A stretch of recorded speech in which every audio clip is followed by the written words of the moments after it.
तो शास्त्र तो आज्ञा भी करता है कि एक पालथी मार के कथा सुनना चाहिए, लेकिन हम तो यहाँ 25 बार इधर करें। सुनते जाइए, ध्यान दीजिएगा।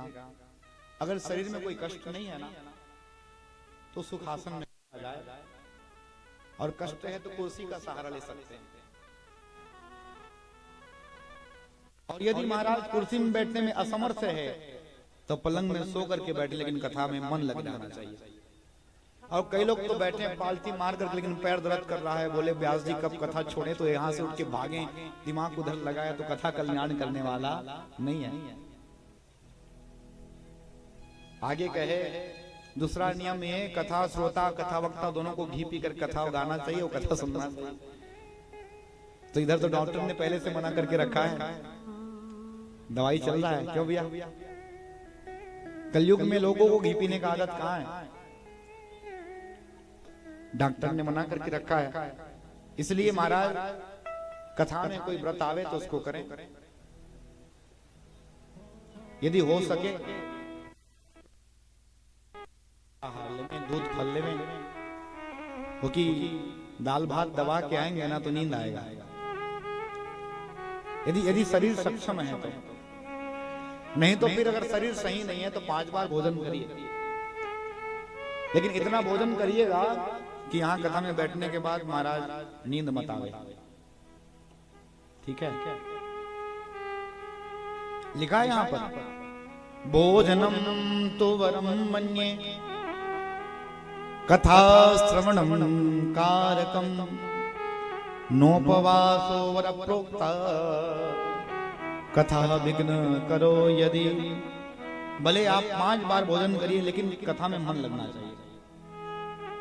वैसे गर्मी का समय है और समय कथा का तो एकदम ठीक है, बढ़िया से इधर ठंडा हो जाए मौसम तो बैठेंगे तो आनंद आएगा। और वैसे भी यहाँ लाइट बड़ा कष्ट दे रहा है, और कल से अपने अपने हिसाब से कूलर पंखा भी सेट कर लेना।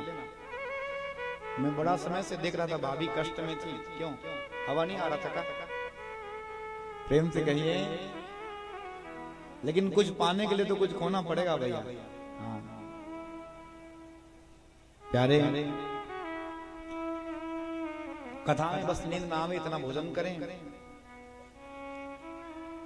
भागवत के वक्ता हुए डोंगरे महाराज जी, वो तो स्वयं महाराज दलिया खा के कथा कहा करते थे।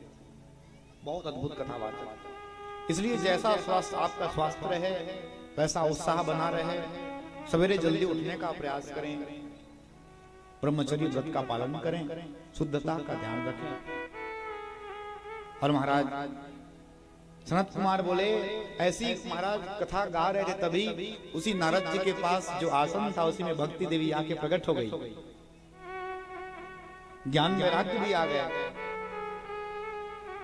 तो महाराज भक्ति देवी से कहा, भक्ति कही अब मैं क्या करूं? सनत कुमारों ने कहा, भक्ति आप जितने यहाँ कथा श्रोता हैं ना, इन सब के हृदय में जाकर के विराजमान हो जाइए। और जैसी भक्ति देवी ने महाराज सब भक्त हृदय में विराजमान हुई महाराज तो कीर्तन आरंभ हो गया।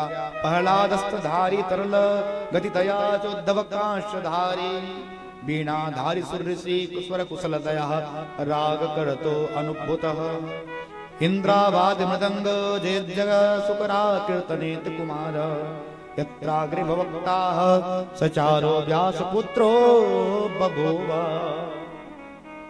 प्रहलाद जी महाराज ताली बजाने लग गए, उद्धव जी कांसा बजाने लग गए, इंद्र मृदंग बजाने लग गए, सनत कुमार जी महाराज जय जयकार करने लग गए। जितने संत थे सब नाचना आरंभ कर दिए। और महाराज बीच बीच में सब के सब हैं। अब इधर सनत कुमार व्याख्या करते, इधर कीर्तन होता, कथा होता। और आज महाराज ऐसा कीर्तन हुआ तभी भगवान नारायण का प्राकट्य हो गया। बोले लक्ष्मी नारायण भगवान की जय हो।